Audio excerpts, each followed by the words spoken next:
बाबा रे ये हूँ आखंडल मुनिंकर चंदन प्रभु जगन्नाथंकर चंदन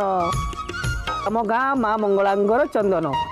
एतिकी ठाकुर ठाकुराणी आशीर्वाद रही मो पुओ निश्चित फास्ट डिविजन पाइब एथर। बापा ए सब किसी काम दबनी मु तुमको आगुतरा खोलिक कही दउची दशम श्रेणी परीक्षा रे मु 600 रु टाणी टुणी 72 खंड रखि पारिमी कुड़ांगार कोटिकार तो मोबाइल टिके देलो। आज होची दशम परीक्षा जदि आपण एई काम करूचंती ताले आपणकर 100 रु 90 मार्क पक्का। प्रथमे गोटे लेंबू आ गोटे छुरी आनंतु बापा तुम गलो गोटे लेंबू आ छुरी गोटे नहीं पळि आसीबो आ से छुरी रे लेंबू को दी फाल करी काटंतु एवं तीखा लंका गुंड पकांतु हळदी लंका गुंड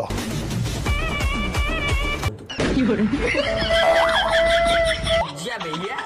यूट्यूब वीडियो देखले परीक्षा रे 100 रु 90 मार्क रखिबू।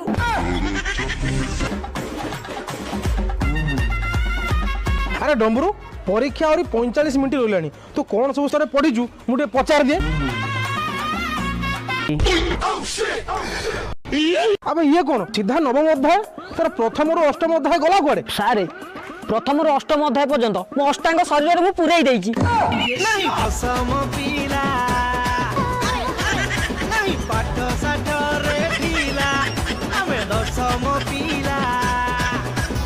अब आज बा साहित्य परीक्षा